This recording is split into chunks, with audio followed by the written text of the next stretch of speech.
the fact that Blinken would say anything that suggests he would consider the use of tactical nuclear weapons somehow acceptable in Europe or anywhere else.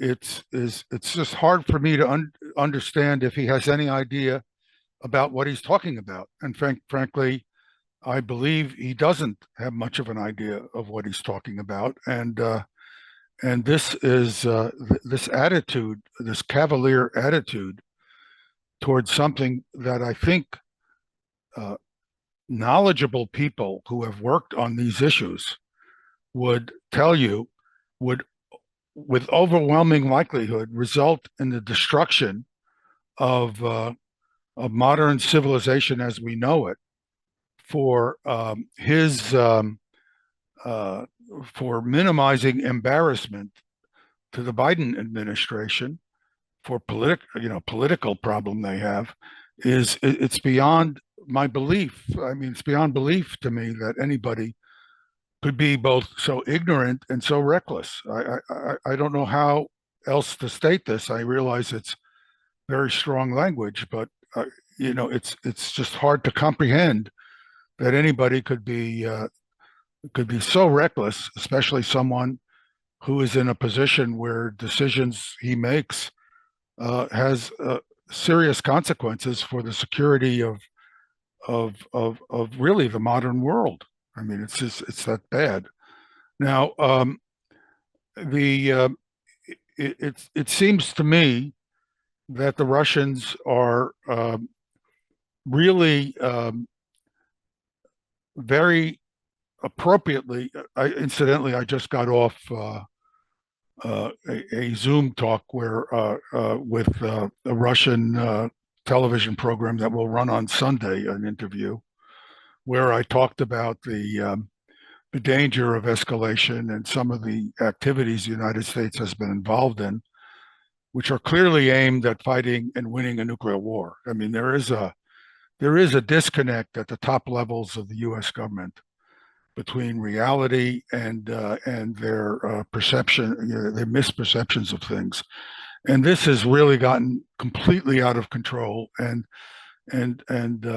Blinken's recent statements just further confirm confirm my greatest fears that the people in the White House and near the White House have actually no idea what they're doing. Now, the facts are simple.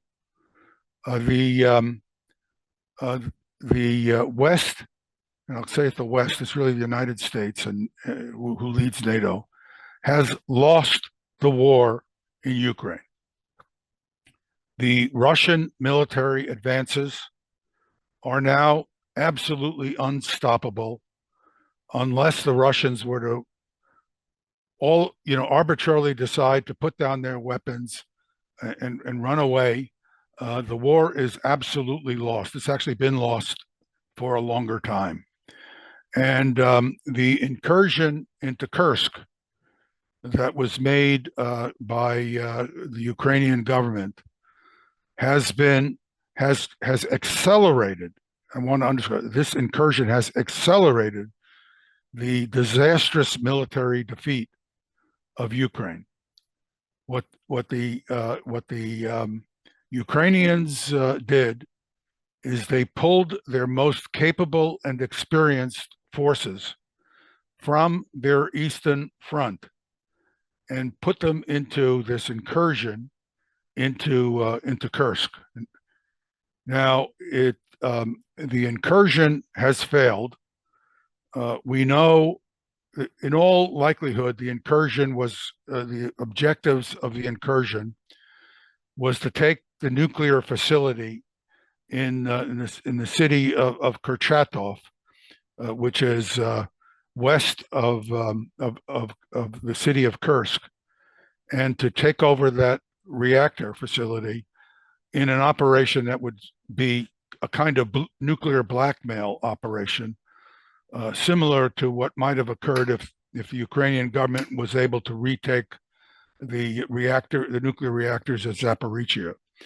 So it's pretty clear the Russian government states that it has captured documents, and I think this is almost certainly correct, that indicates that this was the initial plan of the Kursk invasion. This military operation had to succeed within a few days of its beginning.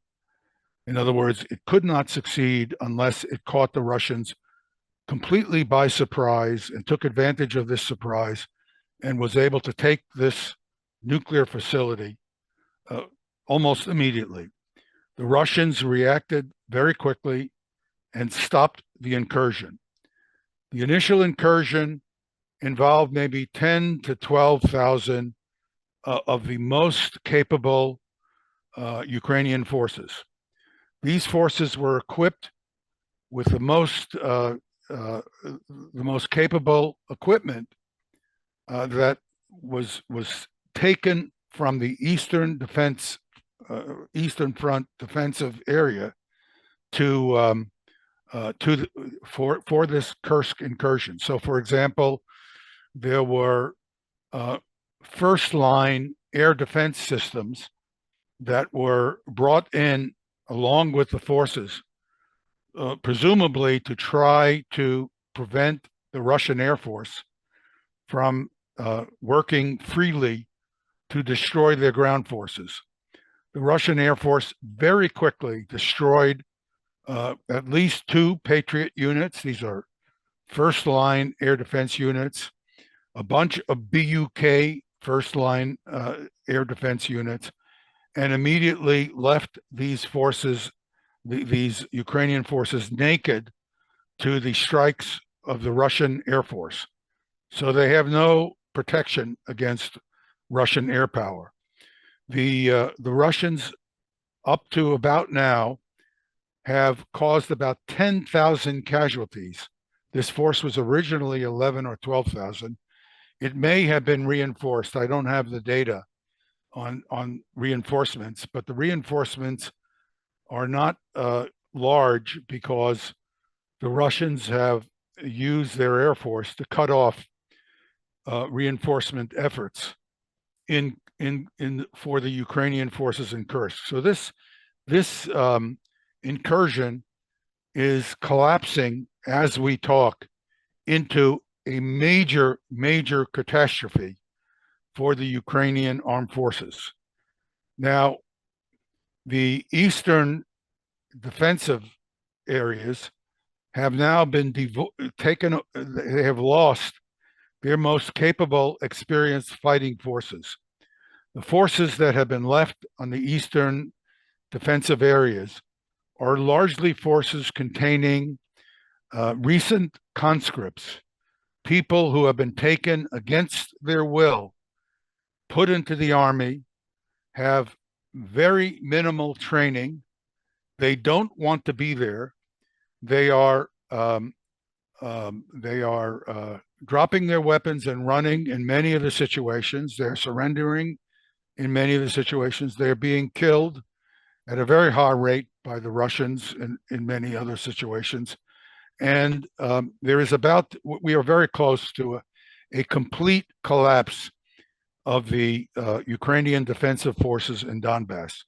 This has all been accelerated by the Kursk incursion. Now, what the Ukrainians have been arguing to the West is that the fact that the Russians have not retaliated in a big way due to the Kursk incursion is some kind of indication that the Russian government is not willing to escalate in response to this escalation on the part of the Ukrainian military forces. This is a bogus argument. It is a very dangerous argument, and it is an argument that is designed to take advantage of the outright ignorance of the political leadership, Mr. Blinken in particular, to the fact that what Ukraine wants is an escalation that will bring NATO into direct conflict with Russia. Now, anybody who has any intelligence at all should know that this kind of escalation would be a devastating action that could easily lead to nuclear weapons being used, which would then bring us over the line into a rapid, uncontrolled escalation to general nuclear use. This is the most incompetent and dangerous political decision being made by Mr. Blinken, who should be saying, no, no, no, no, this is not a war that should be allowed to escalate into the destruction of Western and Northern civilization and possibly Southern civilization as well. This is outrageous. Now, I have prepared some slides at Helga's urging to explain a little bit about what this incursion, what this decision to put mobile tactical nuclear weapons into Germany could mean in 2026, assuming we get there, assuming we don't have a nuclear exchange before that. I would like to say, though, that the danger is very great. So I'm not disagreeing with Helga, but I do think Putin is fortunately one of the adults in the room. And I don't know what he'll do. I do think he will respond to this, and it will be a very costly response for the West. But I'm not sure he will escalate to nuclear use, although there's certainly a large amount of political pressure on him to do that, just as there's a large amount of political loose talk among American political leaders about using nuclear weapons. This is insane. This shows people have no idea of what they are talking about. In any case, I can make a few statements that might be of interest to the German public about what the situation could look like in 2026, let alone what it could look like. I could expand very briefly to what it might look like now too for Germany. But let me just start by stepping back to this extraordinarily dangerous and ill-considered decision to deploy tactical nuclear weapons by 2026 into Germany. And the German people need to understand this, because the leadership of the German government has done a tremendous disservice to the German people.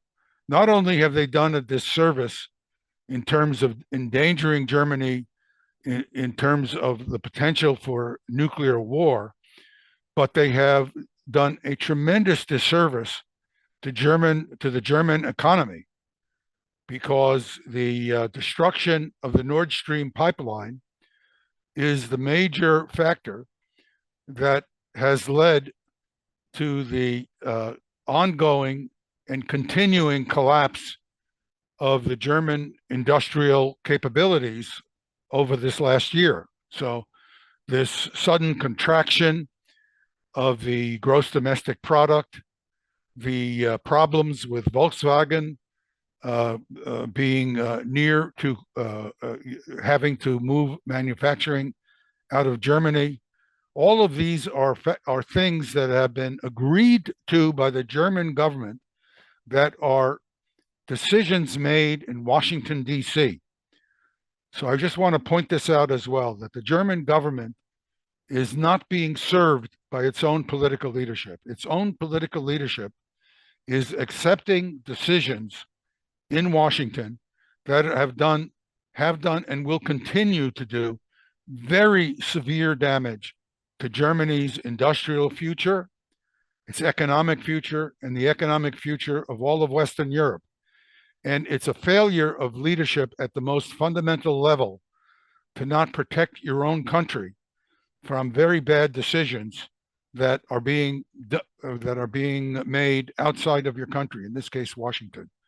And these decisions are the same kinds of decisions that have led to the destruction of Ukraine, because Ukraine followed the lead of the Americans. It did what the Americans told them to do. And now Ukraine has lost the war, and it's going to be further destroyed by its attempts to prolong this war. So this is an extraordinarily serious incident, and historians, if there are historians around to write the history of this, are going to write a history that will be hard for people in the future to believe, that the leadership could have failed so comprehensively in the West, led by the United States, but of course certified and led by the leadership in Europe, which has created the near collapse, the collapsing European economy, as well as the increased danger to European countries as well. But let me just step back and talk about the situation in Germany. If American nuclear weapons are deployed in Germany as planned or as stated by Blinken and others, and agreed to by Scholz, let me be clear, this could not have happened if Mr. Scholz did not agree to it. What I'm showing here in this particular image is the dust cloud that's produced by a 100 kiloton nuclear warhead. What is shown here is the percentage of radioactivity, and I'll explain what this means, that's in various parts of the dust cloud. The dust cloud is produced by a fireball that creates shock waves, and nuclear residues from the nuclear materials that underwent disintegration, producing an enormous amount of energy, creating a fireball that then buoyantly rises, bringing a large amount of the radioactive material along with dust into this crown of this mushroom cloud, where 90% of the radioactive material is basically placed. Now, if you look at this nuclear dust cloud relative to weapons of other yield, you'll see that this cloud is enormously large for the 100 kiloton warhead. I've shown a 1 megaton warhead. This is the kind of cloud that could occur if German cities are also attacked by Russian forces, which I think is a probable outcome if the nuclear weapons start to be used. I also have here, note that there are some rain clouds next to the 100 kiloton nuclear warhead. So sometime on a rainy day, when you look up at the sky, the lower clouds are close to where most of the rain clouds reside. So you can see this cloud rises to enormous altitudes. In this case, the altitude here is about 8 or 9 miles, and so it's about maybe 10 to 12 kilometers in altitude. So if you look at these little marks like that are above each of the numbers showing the distances on the ground, one of those little marks would be equivalent to maybe the size of the one of the big microwave towers in Berlin, or the Washington Monument if you're in Washington, relative to this cloud. So these clouds are enormous in their size. Now, what happens when a cloud like this is produced is the cloud will be carried downwind by the natural ambient winds at an altitude of maybe 10 kilometers in this particular diagram. And the dust particles of various size would be falling out of this cloud onto the ground. And these dust clouds would have radioactive materials from the nuclear detonation attached to them. So they would fall onto the ground as the cloud continues to drift along and spread out along with the wind moving it onto the ground. So here is a diagram put together very quickly, and it's a notional diagram. People should understand this, and it's a minimalist prediction or estimate of what a very minimal nuclear attack by Russian tactical nuclear weapons against German, American nuclear tactical weapons might look like in terms of consequences for people in Germany. So let's look at one of the red oval areas. In this red oval area, this shows you the area within which about 50% of the people would,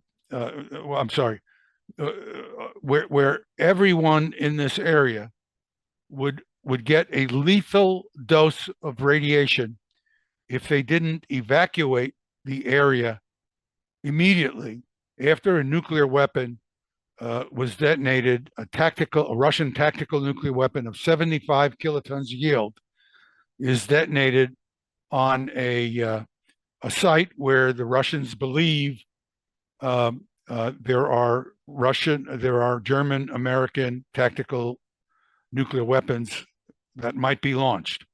So at the left end of this oval, there's a nuclear detonation, there's a cloud produced, and then there's a downwind area where basically everybody in this area who didn't get out of the way in 24 hours would be basically get a lethal dose of radiation. They might die in days or weeks. If they were closer, they might die in hours. So the level of radiation exposure would vary drastically. It's also worth keeping in mind that I've assumed the constant wind speed everywhere over Germany. Nobody, if the attack occurred, the direction of these oval areas and their distance along their direction would vary dramatically. So you could have some of these things going north to south, some of them going east to west, some of them going west to east, and the population would not necessarily know immediately after the attack where the wind direction is because communications would be disrupted or non-existent. So if you were in a given area, you would not know whether you were in the path of a fallout cloud. The blue region shows an area where 50% of the people would be sick from exposure to radiation if they were in the path of the fallout. So now, keeping in mind that in this particular case, I have postulated, this is just a guess, that roughly 10 or so nuclear 75 kiloton tactical, I use 75 kilotons because Putin made statements multiple times now that the Russian tactical nuclear weapons that they would be using would be 75 kilotons. So these are for 75 kilotons. I've taken Putin at his word. Now, in reality, if these nuclear weapons, if Germany allows these tactical nuclear weapons to be deployed all over Germany, the likely scenario would be hundreds of nuclear weapons. I put 10 in here because it's comprehensible if I show only 10. But the likelihood would in fact be hundreds of nuclear weapons. Now, the reason it would be hundreds of nuclear weapons is these tactical nuclear weapons that these German American tactical nuclear weapons would be on trucks. And those trucks would be indistinguishable from commercial trucks that are moving, things like fruit and vegetables and building material, because the trucks are disguised to look very much like commercial vehicles, so they can be moved along open roads and then set up in areas where they would be able to launch the nuclear weapons. Well, the Russians will not be able to take, they will get some intelligence, and so they will have some information about where potential launch sites could be, but they will also have to guess about where many of the launch sites are. And if they're worried about their country being attacked, there's going to be no question what decision they are going to make. A suspect site will be attacked as well. So hundreds of nuclear weapons resulting in these levels of fallout could occur. I mean, it would be an existential catastrophe far surpassing the worst catastrophe that occurred when the Allied troops invaded Germany at the end of World War II. Be a much worse catastrophe in terms of the loss of life and destruction, the level of destruction in Germany. Germany would go back to a country that was in a worse state by far relative to what it looked like at the end of World War II. Let me underscore, this would occur due to German leadership, because the Germans do not have to accept these American nuclear weapons on their soil. So this is a German decision.